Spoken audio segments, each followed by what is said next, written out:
మీ అందరు తెలిసిందే, యువగలం పాదయాత్ర చేశాను. 3132 కిలోమీటర్లు నేను నడిచాను. ఈ ఆలోచన నాకు యువగలం పాదయాత్ర నుంచి మొదలైంది.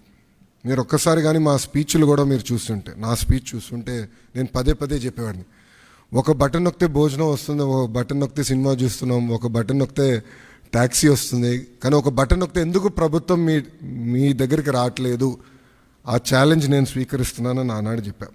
అందుకే ఈరోజు మన మిత్ర, ప్రజల చేతిలోనే ప్రభుత్వం, ప్రజల చేతిలో పాలన, మాది ప్రజాప్రభుత్వం, ఈ నినాదంతో ఈరోజు ఇది మేము ప్రారంభించడం జరుగుతుంది.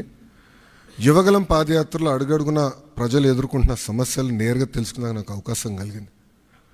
పొద్దున నేను బస్ దిగి పాదయాత్ర ప్రారంభించిన దగ్గర నుంచి మళ్ళీ తిరిగి బస్ ఎక్కే వరకు ప్రజలతో ఉన్న, కార్యకర్తలతో ఉన్న, నాయకులతో ఉన్న, ఊరు నుంచి ఊరు నేను నడిచేటప్పుడు కూడా అక్కడ ప్రజలతో మాట్లాడేవాడిని, లేదంటే కార్యకర్తలతో మాట్లాడేవాడిని, నాయకులతో మాట్లాడేవాడిని, వాళ్ళ సమస్యలు నేను తెలుసుకునేవాడిని. అది జరిగినప్పుడు నేను రైతుల్ని కలిసా, మహిళల్ని, విద్యార్థుల్ని, కుల వృత్తుల వాళ్ళని కూడా కలుస్తాం జరిగింది. వాళ్ళందరినీ కలిసినప్పుడు వాళ్ళు ఒకటే అడిగారు, పద్దాక మమ్మల్ని మా కాస్ట్ సర్టిఫికేట్ ఉందంటే ప్రతి ఇన్ని నెలలకు ఒకసారి మిమ్మల్ని ఎందుకు తీసుకోవాలి, ఇన్కమ్ సర్టిఫికేట్ ఉంది మళ్ళీ మేము అధికారుల దగ్గరికి ఎందుకు వెళ్ళాలి, పవర్ బిల్ చెల్లించాలంటే ఎందుకు సీమ్లెస్గా మేము చెల్లించలేకపోతున్నాం, లేదంటే ఆర్టీసీ టికెట్ తీసుకోవాలన్నా మేము బస్ ఎక్కిన తర్వాత ఎందుకు తీసుకోవాలి, ముందర మేము ప్లాన్ చేసి ఎందుకు తీసుకోకూడదని పదే పదే నన్ను అడగటం జరిగింది. ఇంతేకాకుండా మీరు చూస్తే గత 5 సంవత్సరాల పరిపాలనలో నేను అనేక సందర్భాల్లో సర్టిఫికెట్ రానికుండా చేసిన పరిస్థితులు చూసాం. అంటే అది చూసిన అది ఎందుకు అట్లా ఉండాలి. మీరు చూస్తే దుగ్గిరాల నియోజకవర్గంలో ఒక ఎంపీటీసీ గారు పోటీ చేస్తుంటే, దుగ్గిరాల మండలంలో ఎంపీటీసీ గారు పోటీ చేస్తుంటే సర్టిఫికెట్ ఆనాడు ఇవ్వలేదు,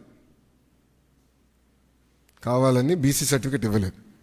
సో ఆ రోజు నాకు అర్థమైంది, సిస్టంలో ఒక లోపం ఉంది, ఇది కరెక్ట్ చేయాలి, ఎవరు ఇట్లా సర్టిఫికెట్ కోసం ఎవరు ఇబ్బంది పడకూడదు అనే ఆలోచనతో మొదలైంది.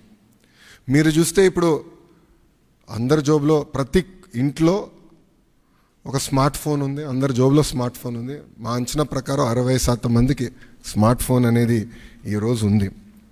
దాంట్లో ప్రధానంగా వాట్సాప్ అనేది అందరు ఇన్స్టాల్ చేసుకుంటారు. మీరందరూ కూడా వేలాది గ్రూపుల్లో ఉంటారు.